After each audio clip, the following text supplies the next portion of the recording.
Earth. An island adrift in an unimaginably vast and seemingly lonely universe.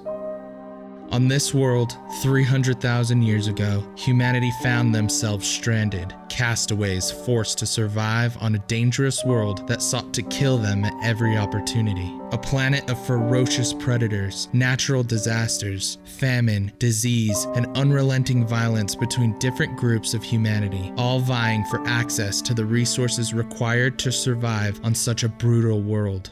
Our history on this planet is a story of survival and vicious conflict. Conflict brought about due to one undeniable fact: there aren't enough resources to go around. This inescapable reality is at the center of almost every problem we've ever faced as a species. To make things worse, the needs and wants of humans will never be satisfied when considering the vast number of endless desires within us all. Even now, with all the technological advancements we've made, our desires will never be met with the resources available to us. With every action we take to fulfill one need, we do so at the cost of fulfilling another.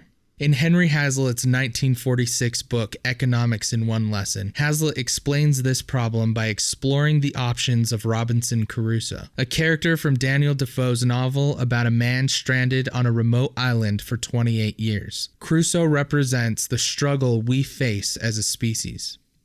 His wants at first seem endless. He is soaked with rain. He shivers from the cold. He suffers from hunger and thirst. He needs everything: drinking water, food, a roof over his head, protection from animals, a fire, a soft place to lie down. It is impossible for him to satisfy all the needs at once. He has not the time, energy, or resources. He must attend immediately to the most pressing need. He suffers most from thirst. He hollows out a place in the sand to collect rainwater, or builds some crude receptacle. When he has provided for only a small water supply, however, he must turn to finding food before he tries to improve this. He can try to fish, but to do this he needs either a hook and a line or a net, and he must set to work on these.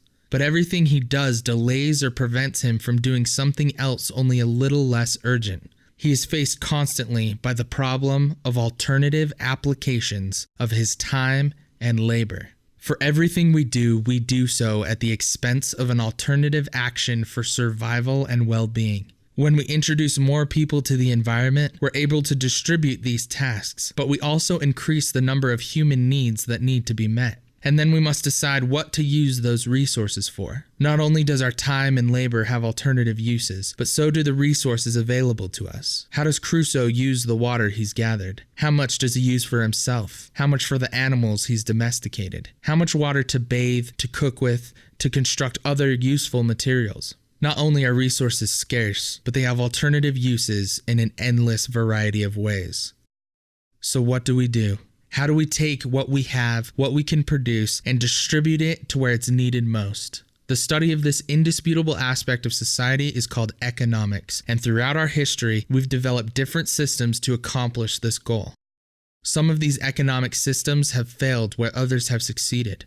Some have brought about prosperity, while others have led to the deaths of millions. In medieval Europe, there were kings and barons that dictated production and consumption down through a complex strata of aristocracy, where peasants worked without pay for a meager strip of land and military protection. The peasants swore oaths of fealty, signing away their lives and the lives of their children to whatever royal lineage ruled the land. In the Soviet Union, the economic system of socialism established committees and commissaries to oversee production and distribution of resources. The state controlled the means of production and attempted to eliminate hierarchies that prevailed under feudalism. The Soviet Union did so with the intent to promote equality among its people. But one system, whose underlying principles were thoroughly explored by Adam Smith in his 1776 book On the Wealth of Nations, proposed that neither a king nor committee should or could dictate how goods are produced and distributed, but rather that the market alone, with individuals operating on their own self-interest, could work together without direction to the benefit of society as a whole. The method by which this is achieved is through the natural outcome of the price mechanism. Adam Smith and other classically liberal economists since use the word self-interest to describe how an individual operates in an economy. Adam Smith was a moral philosopher more than he was an economist, although he's better known for his economics. His idea of self-interest was that humans pursue what they perceive as best for them with regards to how their actions are perceived by society as a whole. We are social animals, and it is in our best interests to acquire the sympathies and approval of other individuals. Even if our actions to pursue our own self-interests are unseen by other members in society, we still operate as if there were an impartial spectator whose approval we sought. This incentivizes the majority of people to consider the rights and interests of others in pursuit of their own interests, as doing so is also in each individual's self-interest. The reality of self-interest as a driving force in how an individual acts in an economy is summed up in one of Adam Smith's most famous quotes. "It is not from the benevolence of the butcher, the brewer, or the baker that we expect our dinner, but from their regard to their own self-interest." We do not benefit from the labor of those who provide us with food and other goods because they are charitable, but because they produce those goods with the intent to improve their quality of life. The baker bakes a loaf of bread not with the sole intent to feed the hungry, but with the intent to sell that bread for a profit that will improve his lot. But by doing so, he unwittingly improves the life of the individual that purchased the bread to feed herself and her family. As Adam Smith put it, the baker intends only his own gain, and he is in this, as in many other cases, led by an invisible hand to promote an end which was no part of his intention. Through the act of voluntary exchange, two parties can mutually benefit by pursuing their own self-interest. As the market grows, sellers of goods maximize their profits by producing more at lower costs, increasing the number of total goods in an economy and providing more for society without the direction of a king or a committee. But how do we know what society needs? How do we know how many loaves of bread to bake or how many coats to sew? We know this through the role that prices play in a free market. In his book, Basic Economics, Thomas Sowell explains the importance of prices by examining the choices presented to someone who sells milk. Milk is used in cheese, yogurt, ice cream, and a variety of other products we use on a daily basis. In order to know how much milk to use for these various products, we look to the information inherent in prices. Let's say the public starts consuming more cheese than usual, effectively increasing the overall demand for cheese. The milk seller will have to decide who to sell their milk to: the yogurt producer, the ice cream producer, or the cheese producer. Because the demand for cheese has increased, the cheese producers will start buying milk at higher prices, competing for that scarce resource with other manufacturers who also require milk for their product. Seeing that he can make more money selling to the cheese producer, the milk seller follows his own interests and allocates his goods to where they're most needed.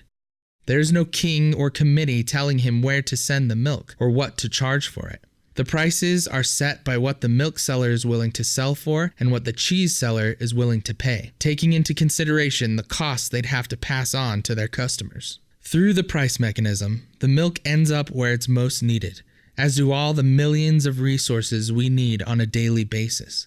By examining how prices are set in other economic systems, we quickly see the benefit of the price mechanism in a free market economy. In the Soviet Union, the ministry in charge of setting prices, Goskomstat, raised the price it would pay hunters for moleskins, incentivizing these hunters to collect more pelts and sell to the government. Two Soviet economists described the result. State purchases increased, and now all the distribution centers are filled with these pelts. Industry is unable to use them all, and they often rot in warehouses before they can be processed. The Ministry of Light Industry has already requested Goskomstat twice to lower purchasing prices, but the question has not been decided yet. And this is not surprising. Its members are too busy to decide. They have no time. Besides setting prices on these pelts, they have to keep track of another 24 million prices.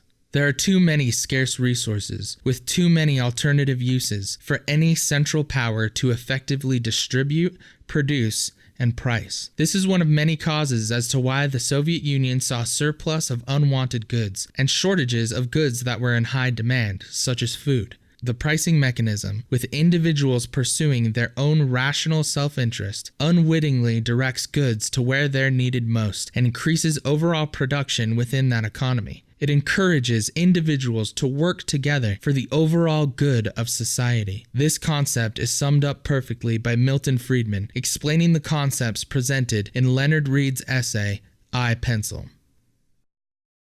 Look at this lead pencil. There's not a single person in the world who could make this pencil. Remarkable statement? Not at all. The wood from which it's made, for all I know, comes from a tree that was cut down in the state of Washington. To cut down that tree, it took a saw. To make the saw, it took steel. To make the steel, it took iron ore. This black center, we call it lead, but it's really graphite, compressed graphite. I'm not sure where it comes from, but I think it comes from some mines in South America. This red top up here, the eraser, bit of rubber, probably comes from Malaya, where the rubber tree isn't even native. It was imported from South America by some businessmen with the help of the British government. This brass ferrule, I haven't the slightest idea where it came from, or the yellow paint, or the paint that made the black lines, or the glue that holds it together. Literally thousands of people cooperated to make this pencil. People who don't speak the same language, who practice different religions, who might hate one another if they ever met. When you go down to the store and buy this pencil, you are in effect trading a few minutes of your time for a few seconds of the time of all those thousands of people. What brought them together and induced them to cooperate to make this pencil?